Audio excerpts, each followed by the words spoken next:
Hey guys, it's Councilor here, and as you can see currently, I have fallen back into Diamond 3. But that's okay. I usually fluctuate between this Conqueror 1 and Diamond 3. So it's always between these two ranks, which is okay. I'm pretty fine. I'm pretty fine with this. I'm happy with it.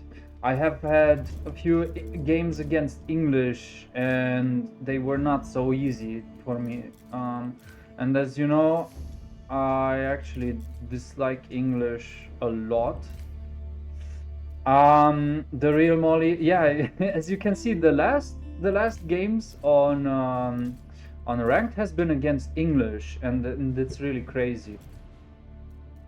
The most I have held against Wamen with this 42 minutes, but the most interesting game, which I want to show you, is this one against no name somewhere, something symbol, alien transcript. But as you can see, this game is pretty tight on the total unit count. Let's check the score. We are very even, and this guy is Conqueror II. So we're not playing here. This guy is Conqueror II. And yeah, it seems he has been quite a lot in Conqueror. No, only two games. And I wanna watch this game. So I wanna watch this game with you guys, and I wanna show you how I actually managed to beat English in the Dark and the Feudal Age. And maybe you are familiar with my style, maybe you are familiar with parts of my personality. But the problem is that when I get into a game which is too tight, then after 20 minutes I kind of lose focus and I get way too agitated. I really want to work on this one. I know it's like an emotional thing. I get very emotional, I get very nervous. Yeah, it sounds a bit funny, but it actually impacts me by quite a lot. So I'm going for the horseman rush, which is my favorite strategy against English. And I will also show you why it works, and people who disbelieve have not tried it, and I think they don't know how to use it properly. The horseman rush is, in my opinion, the most efficient strategy against English, because you can destroy a building, you can deny gold, you can get a villager kill if your opponent is not careful enough, and you also have the upper hand against the longbowmen and the spearmen once you are in feudal age. So there are like quite a lot of advantages. The big disadvantage is the fact that you are delayed by quite a lot. Okay, let's see. Yeah, and I have also found some interesting herbs. It's valerian herbs. I think this is how it's called in English as well.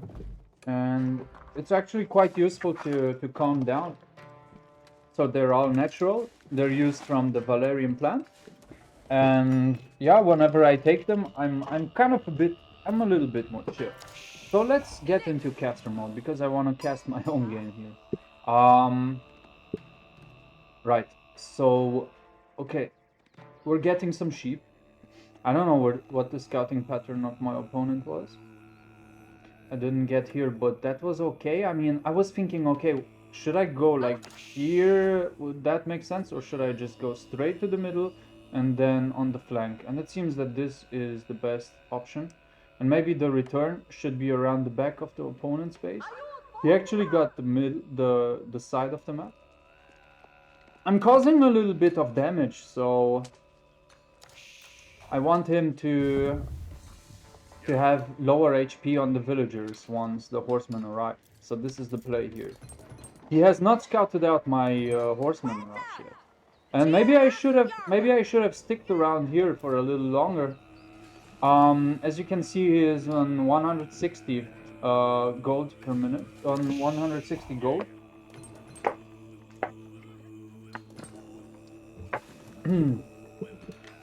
And yeah, he's collecting the gold. And usually English will take the villagers from here. So this was like really close.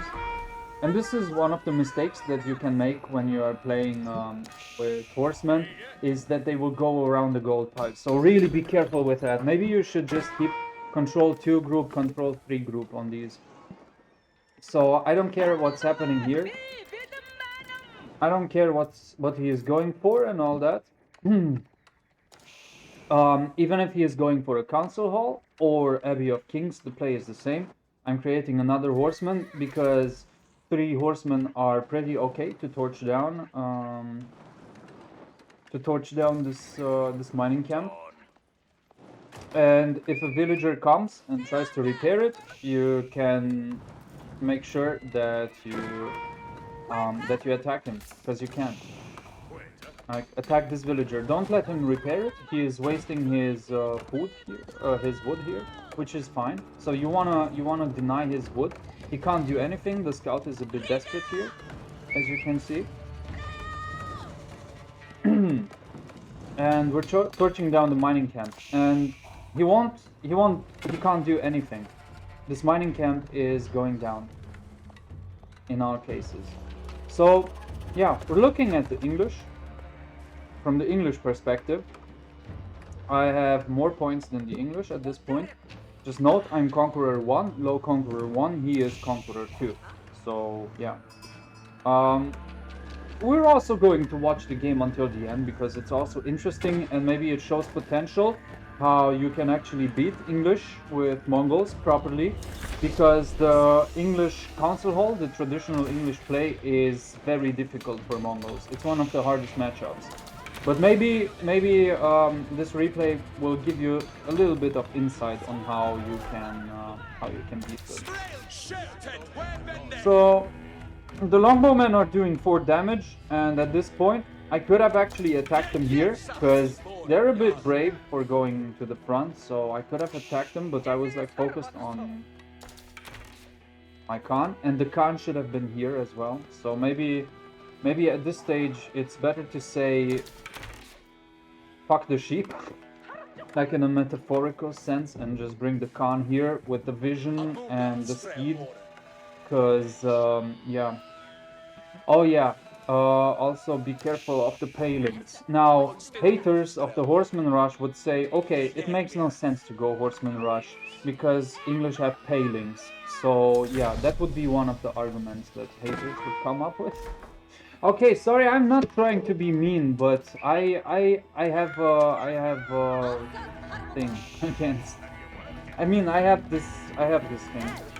I have this thing where sometimes I'm a bit rude, but it's just because I wanna debunk some counter arguments here. Okay, causing some chaos here.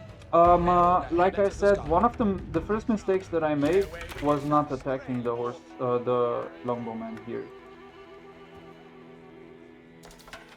I'm low on 1 villager for some reason, maybe because I placed my I had to place my town center, and I didn't see this one. I didn't see this one coming. Yeah. That was problematic, and that gave him quite a big advantage, because I didn't know about this one. If I had known, I could have brought these guys back with 2 Mangudai, no problem. So with 2 Mangudai and 3, 4, 5 horsemen, you can beat this one easily. Also, what I'm trying to show you here is that I'm kiting the spearman to attack my Khan, but he won't, so I'm still charging in directly onto the spearman. I'm losing my units here in a very rough manner. I should have made the Khan's hunter here to check for these units, and this was like one of my big mistakes that I have made. Because I'm losing some villagers here, because I'm not aware that he is coming onto my side of the map. And this is how cheeky English players will do. Like, they will just come around. English is so cheeky. English is so annoying. It's the matchup that I hate the most. I really hate English. I really hate playing against English. And every time I see that I have to play against English, I'm just puking in my own mouth, honestly. I'm sorry for the expression, but I dislike this civilization with all my heart. Okay, right. So town center also idle for me because the usual thing here, usual issues that I had. But we're also going to check for some confrontations here. Yeah, I also scouted in the wrong area, so there were like quite a few mistakes that I have made here in this game. I could have produced more archers maybe at this point. So this was also one of the mistakes. So produce archers, make archers. I also have the fletching upgrade, which is good. Since I lost 2 gold villagers, I couldn't afford Kashik, which would have been a very good idea, considering the fact that... Yeah, let's watch this one. Mangudai focusing on the spearmen. Horsemen are chasing the spearmen. They don't know where to go. Okay. Mangudai killing the last of the spearmen, and now we're in a good position to attack them. He is bringing his scout probably to absorb the arrow damage. Spearmen coming. Okay. And we're actually retreating from this one because it's going to be a loss. But still, as you have seen, it is actually possible to beat them. And if I had created the Kashik earlier, if I had used these 2 archers, it would have been a little bit different here for him. So this one was, in my opinion, a very tight fight. Not very decisive for him, because now he is in a position where it's not looking good for him. Because I'm soon getting my Kashik out. I have archers and 1 horseman, so it's not good for him, because he also doesn't have spearmen coming. So we're going in now. He's chasing down the Mangudai. So in my opinion, what you want to do is you want to remove the Mangudai from the fight. Because they'll only take damage, and you're going to need them in a different situation. And I'm going to tell you how you're going to use the Mangudai. Maybe you can keep the Mangudai around here and take down the spearmen, although you could do the same thing with archers. Okay, I'm chasing him back into his base, but now at this point it really makes no sense to continue.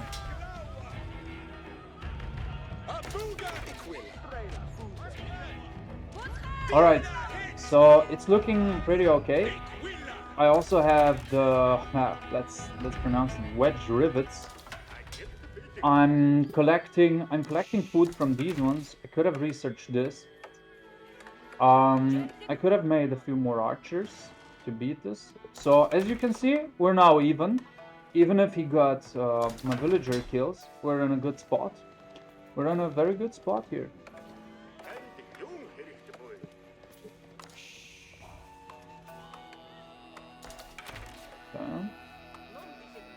I'm forcing him to wall up this entire side.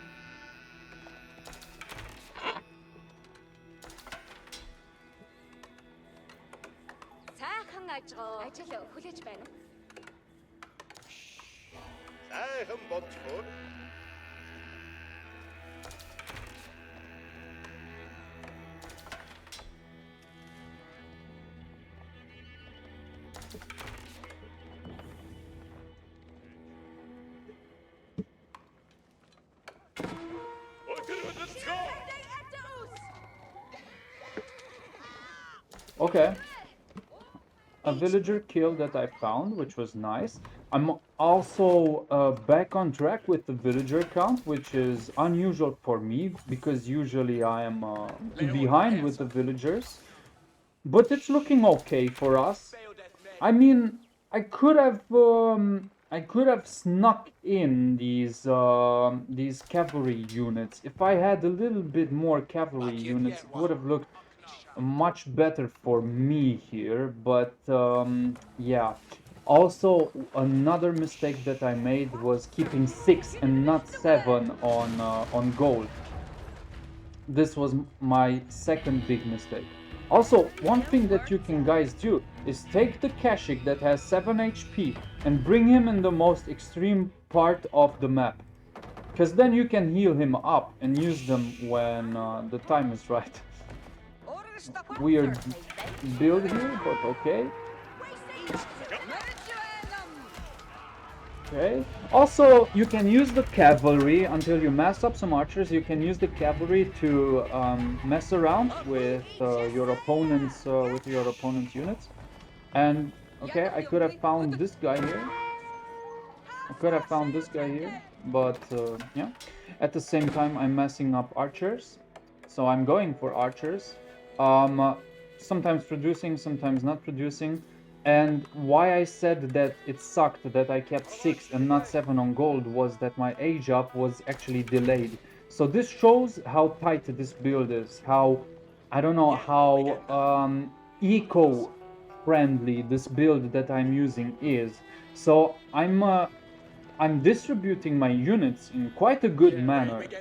My eco is distributed pretty well, except for this villager here, and maybe a bit too many villagers on the food. I should have kept these ones on wood. Okay, let's watch the fight here in cinematic mode. Cinematic mode, quick. Nice, yes. Okay, so we're fighting. Okay, he's chasing these horse units, and I'm losing a few archers, but this is intentional because I have the speed. His micro was pretty bad on this side. I have my archers set on the flank with the spearmen. I'm moving out of here, and I have managed to properly defend this one with Mangudai, counters, and archers. I'm actually defending. I was not intending to win. I was intending not to lose this in a humiliating fashion, to be honest. Okay, so now this is why I said that 6 on gold were problematic. Did you see how imbalanced this was? Yeah. Also creating another archery range, because as you will see, he will make a lot of men-at-arms, so the crossbowmen will come in handy. And yeah, I kind of missed the age up here, I think. Yeah, I missed the age up here, which was a mistake. So I should have clicked up when I had the chance, because now he is aging up. He is going for the King's Palace, which is a big problem.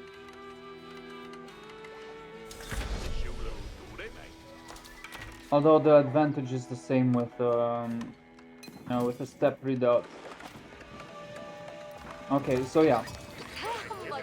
My other mistake was not making the landmark earlier. So yeah.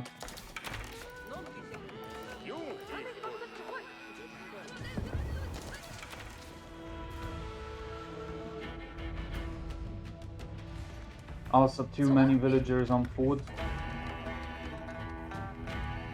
These ones should have been on wood.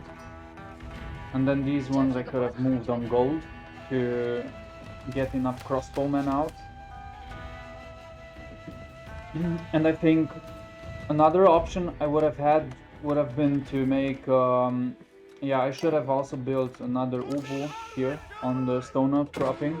And yeah, now I'm just messing a little bit around here, so I'm keeping him in his base, and at the same time I'm also checking the unit composition that he is using. So this good ball of archers, and this would have been perfect.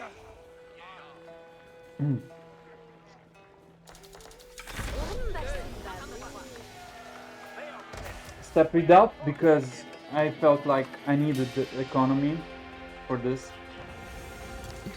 And yeah. So this redistributing my eco around here, because I knew, okay, I wouldn't need so much wood anymore. Getting my archers upgrade, because these units were like the most units I had here. Also big mistake was not building the uvu. I should have made a blacksmith for the men-at-arms. I think men-at-arms would have been amazing here in this one.